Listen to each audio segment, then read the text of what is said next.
আসসালামু আলাইকুম, কি অবস্থা সকলের? কেমন আছেন? আশা করি সবাই অনেক ভালো আছেন। তো অনেক দিন পরে ক্যামেরা চালু করলাম এমএস মোটরসে, মিরপুর 60 ফিট বারেক মোল্লা মোড়ের খুবই কাছে অবস্থিত একটা সার্ভিস সেন্টার, এবং বেশ ভালো একটা সার্ভিস সেন্টারে নিয়মিত তাদের এখান থেকে মোটরসাইকেলের বিভিন্ন মেনটেনেন্স সংক্রান্ত বিষয়বস্তুগুলো কিন্তু শেয়ার করি। তো এরকমই আজকেও আরেকটা জিনিস শেয়ার করার জন্য আসলাম। সেই জিনিসটা হবে বাজাজ পালসার NS 160 মোটরসাইকেলটি নিয়ে। তো অলরেডি এমএস মোটরসের যে মালিক শাহিন ভাই দাঁড়ানো আছে, অলরেডি শাহিন ভাই প্রস্তুতি নিয়ে রাখছে। খুবই ইন্টারেস্টিং কেস, মানে এরকম কেস খুব কম দেখা যায়। তো চলেন, আমি নিজেও যেরকম দেখছি কম, আপনাদেরকেও সেই কেসটা দেখাই ফেলি।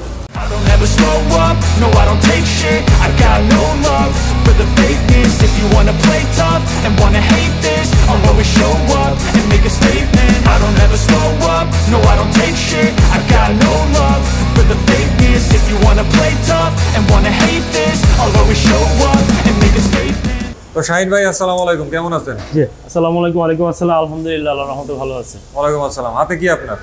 এটা হচ্ছে আপনার ক্যারিং শেপের বেয়ারিং, মানে কানেক্টিং এর বেয়ারিং। আচ্ছা, কানেক্টিং এর বেয়ারিং। কানেক্টিং এর দেখি বেয়ারিং দুইটা এই অবস্থা কেন ভাই? আসলে এই গাড়িটা আসছে গাজীপুর থেকে। গাজীপুর থেকে গত পরশুদিন আসছিল। তো পরশুদিন সার্ভিস করাইছি। হ্যাঁ। তো তারপরে তখনই আমরা দেখতেছিলাম যে এটার মধ্যে গিয়ার শিফটিং এ প্রবলেম হচ্ছে। এটা 3rd নাম্বার গিয়ার শিফটিং এ প্রবলেম হইতেছে। আচ্ছা, 1 2 ওকে আছে, 3rd নাম্বার গিয়ার শিফটিং এ একটা প্রবলেম হচ্ছে। আচ্ছা, 3 নম্বর গিয়ারে প্রবলেম। 3 নাম্বার গিয়ারে। কি প্রবলেম? 3 নাম্বার গিয়ারটা প্রবলেমটা এরকম যে মনে হচ্ছে যে আর কোনো গিয়ার নাই। আচ্ছা, মানে লাস্ট গিয়ারে যে গেলে যেরকম আর গিয়ার পড়ে না, আমরা যখন ধরে নেই যে আর কোনো গিয়ার নাই, এর মানে এখন আমার এইটাই লাস্ট। 3 গিয়ার থেকে গিয়ার আসলে বাড়ে না, আর বাড়ে না। আচ্ছা, 4 নাম্বার গিয়ারে যায় না, 5 নাম্বার গিয়ারে যায় না, লক হয়ে থাকে। আচ্ছা, ঠিক আছে। আচ্ছা, তো এই 2 নাম্বার গিয়ারে টপ স্পিড যতটুকু উঠানো যায় ঠিক ততটুকুই এটার অবস্থা। তো এর মধ্যে আমার মেকানিক বললো যে এটা আসলে ইঞ্জিনের গিয়ার শেফটে কোথাও প্রবলেম হচ্ছে। আচ্ছা, হ্যাঁ, ওইটা সলভ না করলে এই গিয়ার শেফটের এই প্রবলেমটা সলভ হবে না। আচ্ছা, ঠিক আছে।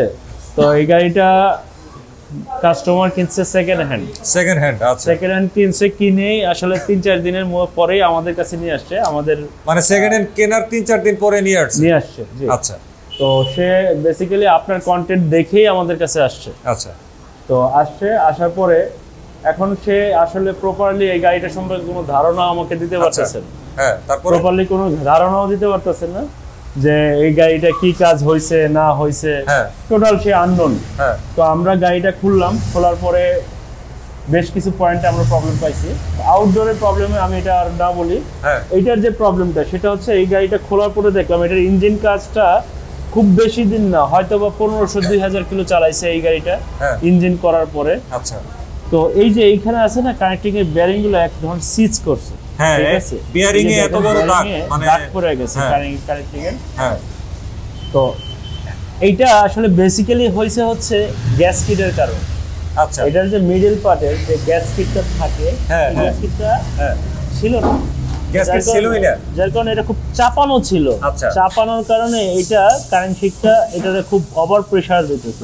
ওভার প্রেসার দেওয়ার কারণে এইটার মধ্যে একটা স্পট পড়ে গেছে।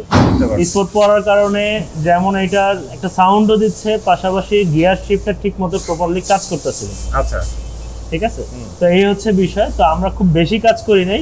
আমরা কানেক্টিং রডগুলো কানেক্টিং রড ঠিক আছে, কানেক্টিং বেয়ারিং গুলো চেঞ্জ করছি। আর এটার যে বাল্বগুলো ছিল লোকাল। আর আপনি জানেন যে লাস্ট 2.5-3 মাস যাবত NS এর বাল্ব মার্কেটে টোটালি শর্ট। তো বাল্বগুলো লোকাল ছিল। তো আলহামদুলিল্লাহ আমার কাছে NS এর অরিজিনাল বাল্ব আছে।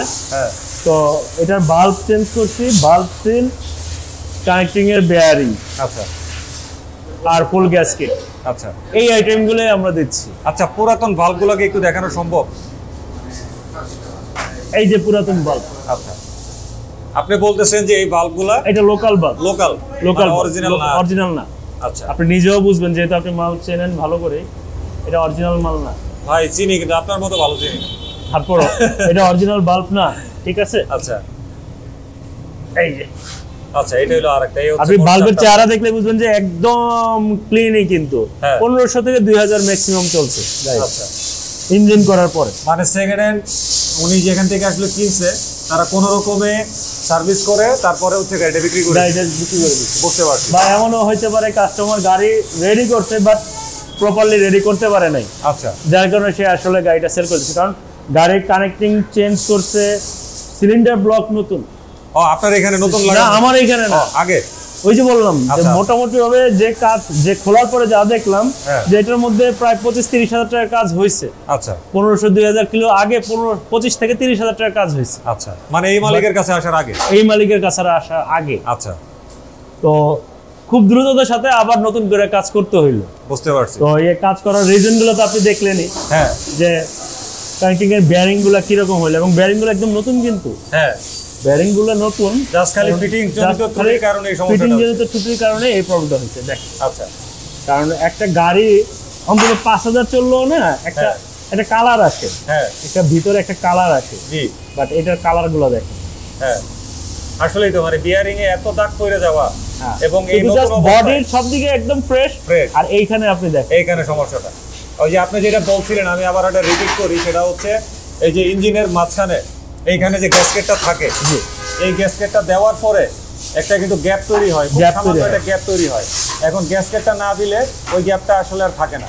ওই গ্যাপটা না থাকার কারণেই তখন চাপগুলা গিয়ে পড়ছে এই এই কানেক্টিং এর এই বিয়ারিং বেয়ারিং গুলোর উপর। মানে কি এটা আমরা তো গ্যাসকিট দেই, গ্যাসকিট দেওয়ার পরে দুই সাইডটা নাট দিয়ে টাইট দেই, হ্যাঁ, এবং টাইটটা কিন্তু বেশ শক্তভাবেই দেওয়া হয়, তারপরও গ্যাপ থাকে কিন্তু একটা। তারপর একটা গ্যাপ থাকে, ক্ষুদ্র যেহেতু একটা একটা gap থাকে। গ্যাসকিট পরে মাঝখানে হ্যাঁ, হ্যাঁ। সামান্য একটা মিলিমিটারের একটা গ্যাপ থাকে, হ্যাঁ হ্যাঁ ঠিক আছে, জি। ওই গ্যাপটা এটার মধ্যে ছিল না, হ্যাঁ। না থাকার কারণে টোটাল জিনিসটা চাইপে আসছে, আচ্ছা, চাইপে আসার কারণে এই জিনিসটা স্মুথলি মুভ করা, যেটা এটা মুভ হ্যাঁ। করে না। মানে একটুখানি একটা গ্যাপের কারণে কত বড় ঘটনা ঘটলো। আচ্ছা, এই বিয়ারিং গুলারে কি আবার উপযোগী করা যাইতো না ভাই?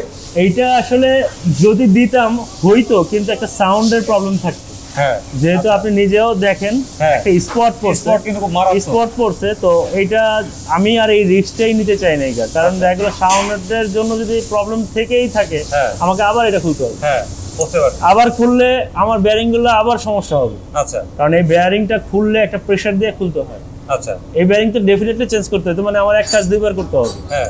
তো আমি দুইবার আর করতে ইচ্ছুক না, আচ্ছা, এবারে যার বলেন কারণে আমি এটা change এই বাইকের মধ্যে মানে এটা তো গেলে ইঞ্জিনের ইস্যু, জি।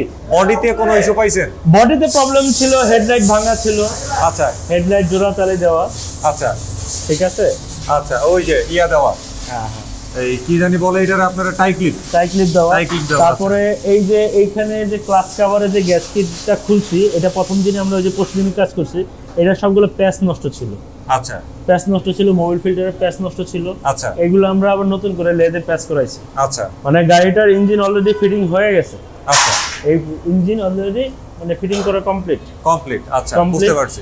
ঠিক আচ্ছা, আছে, হ্যাঁ। যার কারণে আমি আপনাকে কানেক্টিং এর বেয়ারিংটা আলাদা করে দেখাইতে হইতাছে। যদি আমি হ্যাঁ। শুরু অবস্থায় দেখাইতে পারতাম, হ্যাঁ তাহলে টোটাল ক্যারেংশেপটা খুলেই দেখাইতে পারতাম, এবং এটার সাথে আপনি বুঝতে পারতেন যে আসলে কি অবস্থা আছে। আসলে এই বাইকের আপনি যে কাজকর্মগুলো করছেন, আপনার মজুরি, লেদ, তারপর হচ্ছে যে পার্টস গুলা ক্রয় করছেন, এই বাইকে ফিটিং করছেন গ্যাসকেট সহকারে, সর্বমোট কত টাকা খরচ গেল? এটার মধ্যে আসলে মোটামুটি 10,000 টাকার মধ্যে আশা করি কাস্টমার কমপ্লিট হয়ে যাবে। আমার 10,000 টাকা, আমার এইখানে মানে আপনার মজুরি, মজুরি, তারপরে মালামাল, parts, মালামাল, লেদ। লেদ 10,000 আচ্ছা। টাকা আশা করি কমপ্লিট হয়ে যাচ্ছে, কারণ আমি তো খুব শর্ট কোয়ান্টিটির মাল চেঞ্জ করছি, হ্যাঁ কারণ অন্যান্যগুলো তো ভালো আছে, হ্যাঁ। কানেক্টিং এর বেয়ারিং চেঞ্জ করছি, ভালভ চেঞ্জ করছি, ভালভ সিল আর গ্যাসকেট। তো এতটুকুই ছিল কথাবার্তা। তো আমি এই শাহিন ভাই যে বললো যে সর্বোচ্চ 10,000 টাকার মধ্যেই কিন্তু এটার কাজ হয়ে যাবে, তো আমি শুনে একটু মানে আমার ভাল লাগছে আর কি। কারণ আমি সেকেন্ড হ্যান্ড ক্রয় করা মোটর সাইকেলের ক্ষেত্রে এর আগে বহু ভিডিও দেখাইছি এই চ্যানেলে, আপনারা দেখছেন যে সেই সমস্ত মোটর সাইকেল যখন সেকেন্ড হ্যান্ড মালিকের কাছে আসে, তখন যখন সে সার্ভিস করাইতে আনে, তখন 20, 30, 50 হাজার টাকার মতো খরচ হয় বাইক অনুযায়ী। মানে আমি বোঝাইতে চাচ্ছি যে সেকেন্ড হ্যান্ড ক্রয় করা হইলেও এই বাইকের মালিক 10,000 টাকার উপর দিয়ে বাইচে গেছে, যেখানে অন্য অনেক মালিক আরও বেশি টাকা দিয়ে তার সেকেন্ড হ্যান্ড কেনা মোটর সাইকেলটাকে মেরামত করতে হয়। তো ওভারঅল আসলে সেকেন্ড হ্যান্ড দোকান থেকে যারা সেকেন্ড হ্যান্ড মোটর সাইকেল বিক্রি করে তাদের কাছ থেকে সেকেন্ড হ্যান্ড মোটর সাইকেল ক্রয় করাটা আসলে অধিকতর বিপজ্জনক। সুতরাং এই সমস্ত ব্যাপারে অবশ্যই মারাত্মক লেভেলের সাবধানতা অবলম্বন করার কোনো বিকল্প নাই। আর পালসার NS 160 সিঙ্গেল ডিস্ক, এটা কিন্তু সিঙ্গেল ডিস্কই। এই মোটরসাইকেল এই সময়ে 2025 সালে যারা ক্রয় করতে চান, ক্রয় করতে কিন্তু পারেন, কোনো সমস্যা নাই। পার্টস অ্যাভেলেবেল প্রচুর পরিমাণে এখনও বাজারে আছে, সুতরাং এইটার বয়স যতই হোক না কেন পার্টস যেহেতু পাওয়া যাচ্ছে, সেই ক্ষেত্রে আসলে আমাদের ব্যবহারের দিক থেকে কোনো ধরনের প্রতিবন্ধকতা নেই। তো ভালো থাকবেন সবাই, বিদায় নিলাম আজকে, আল্লাহ হাফেজ, আসসালামু আলাইকুম।